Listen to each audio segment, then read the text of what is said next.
来了，终于来了！我爷今天又罚站了。其实有时候我奶批评我爷吧，也不是真生气，我把这种行为称为老太太缺肉的应激反应。缺肉就赶紧补上，先做了一个糖醋里脊和一盘牙签肉，又煲了一锅乌鸡汤和一罐土豆炖牛肉。我弟说：“哥，我老缺这么老些肉吗？”我说：“你记住了，咱们是孝顺孩子，没必要拿你姥爷赌概率。”到我奶奶最稳的还得是这个东北一锅出。我奶可能是爱情的王者，但她永远逃不过这个肉汤的枷锁。你给这锅盖掀开，你就看那个花卷子在那肉汤上咕嘟。哥们儿，你就记住我这句话，不管你是多大的感情大拿，到这全麻。我弟说前两天听我奶提了一嘴雪衣豆沙，问我会不会做。我说那会不会做都得做呀，你姥爷我爷在人手里呢，你说咋整？这都要出门了，这小子就说困。我说你赶紧怼一瓶咖啡有气儿，这用的是哥伦比亚单一原产地咖啡豆，有咖啡醇厚的香味和果酱的酸甜感，而且采用德国先进的萃取工艺，能瞬间锁鲜。最主要是有清爽气泡和咖啡因的双重提神效果，整一瓶嘎精神。我说这天都黑了，真的跑两步了。这肉晚到1分，我爷的危险就多了1分。来吧，吃香香了，羊蛋、地鲜、豪迈、蒜肉。黑黢黢、东一出、鸭肉、糖里、土牛、血豆。我奶从坐下就没咋动筷，给我吓坏了。我寻思是不是因为我没带肘子呀？我这不没救了我爷，给自己又搭理了吗？后来整明白了，他妈花卷焖多了，我奶夹不着排骨。我们给花卷吃差不多了，我奶又开始活跃起来了。你把这花卷拿走。我不知道是不是当妈的都这样啊？我妈特别愿意干一个事儿，就是囤货。她一买东西就得把冰箱塞得满满登登。完了，这东西要过期了，安排我们爷俩打子。真的，我撒谎王的。我过年的时候在我妈冰箱里翻出过一袋08年的咸蛋黄。你看看这个冰箱塞的，我要想拿里边的东西，我感觉我得找个搬家公司来。我家冰箱就从来没见过空。我说妈，你为什么让冰箱完成保险柜的使命呢？这点脊骨是冬天我姨夫杀猪拿来的，这虾是超市打折的时候在大妈眼皮底下抢的，这牛肉已经想不起来它的身世了，这点骨棒，这是我馋了我买的今天。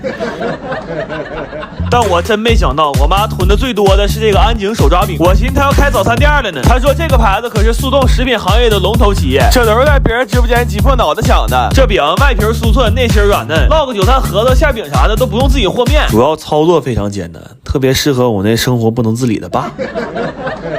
这会儿我爸过来说，你能不能别老埋汰我？我说爷们儿，我这还调了一锅羊杂汤配着馅饼吃。我爸说你乐意说去吧，反正也不露脸，但羊汤得多放点胡椒面。来吧，吃香香了，牛馅儿、焦大、杂汤、酒盒、干土、蟹豆，哎呀，酸骨、腐牛、鸡脚。我姑父今天也来了，说要陪他嫂子好好喝点。我弟说别落下我呀。最后的结果是我妈喝完刷碗去了，我弟和我姑父扶着我姑回的家，这爷俩真是谁也没落下。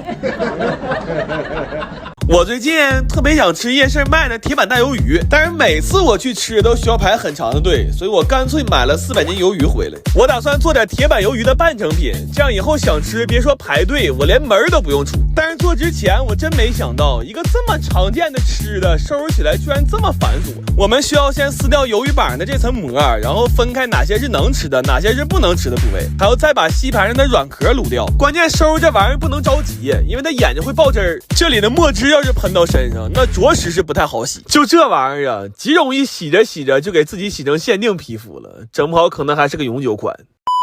然后把它们逐项分解好，就可以准备穿串了。这鱿鱼串是我长这么大穿过的最难穿的肉串，因为它这身板特别吃劲儿，我们需要用很大的力气才能穿透它，而且要稍微不注意就会像我似的，左手扶签子那几根手指头扎得跟筛子一样。然后以我多年的消费经验来看，这铁板鱿鱼最重要的就是小料和酱料了，所以我们先含泪切了60个洋葱，又花高价买了个专业的商用版配方。我算是发现了，就我们现在做饭这个架势，别说配方了，连调料都得是商用的。就现在家里做饭用的最小的一瓶蚝油啊，那都是5斤装的。等干完这些活儿，我们也终于能消停吃点东西了。这一桌子都是我在抖音商城618好物节上买的，最近他们各种新奇好物，折扣力度大到离谱，好多大牌价格直接拦腰斩。点评论区或者左滑进商城，全场满150减25，满减再叠券，还能满300再减80，真的特别划算，你们快去看看吧。然后为了能100%还原夜市的味道，我还买了个夜市同款的大铁板。我们甚至还专门去学了一下烤鱿鱼的手法。现在无论是设备还是手法，距离我们能真正出去摆个摊啊，就差一辆能说跑就跑的电动3轮车了。这些鱿鱼我们烤的时候，先是借了洋葱香菜的底味，又放了好多干料，重点是刷了特别足的酱。现在每一串鱿鱼都裹满了酱料，真的巨好吃。而且因为没用碱发鱿鱼，烤完之后还会吃到特别大的鲜味。这么做下来，这鱿鱼板的成本是19.5块一串。然后打包的时候，我们是分开打的包，这脖子和嘴就可以留作开袋计时的小零食了。这种整个的鱿鱼板回家只需要用空气炸锅热3分钟，就再也不用去夜市排队了。最后我们留了几串须子单独放铁板上炒了，然后还煎了几个流心蛋。这在一个10几度的夏夜，能吹着凉风吃上这么一碗刚出锅的铁板鱿鱼盖饭，我的天！我当时就一个感觉，我感觉我这辈子值了。完了，全完了，翻车了。哈尔滨这2天太冷了，再加上有点别的热闹，我爷现在都去不了早市了。这一下我奶断粮了，这不行啊，得赶紧保护我方老头啊。但这2天冷真不是盖的，厨房不这么点一下根本待不了。我问我奶，我说天冷吃点炖菜行不行啊？我奶说炖行，菜不行。老太太天冷得吃肉。排骨给我奶炖上了，盛的时候我特意把豆角放底下了，因为排骨炖豆角和豆角炖排骨在我奶心里就是俩菜。猪蹄儿是整个给我奶卤的，吃的时候我奶说给我夹个小块的，我爸说没有小块的，都是整个的。我奶说对，在那3个里面给我挑个小块的。今天本来要蒸南瓜发糕，前面的步骤都非常完美，为了发酵快点，我放卧室吹空调去了。我姑父来帮忙，以为这是蒸馒头呢，这顿给我揉啊，尝试了各种补救措施，最后蒸成这样，这给我弟气的呀。我弟说在我家以后肯定是给他搬了，不管家里多少人，只要他按门铃就是没有人。最后给我奶焖了一锅牛排，还煲了一锅老鸭汤。你说这好孙子上哪儿找去？我弟说你快别美了，你奶还没有主食呢。完了我俩又订的外卖，换成自己家包装给我奶送去了。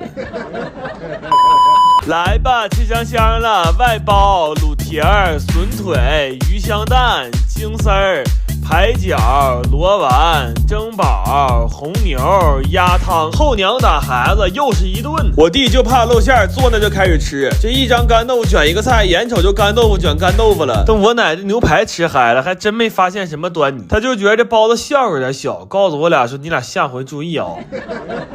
这菠萝都知道不好切，那你就买俩切好的呗。咋整出来的别问啊，我做饭从来不戴手套。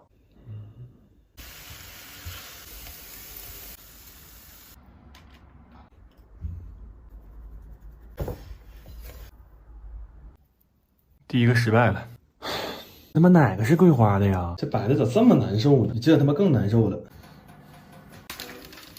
哎呦我操！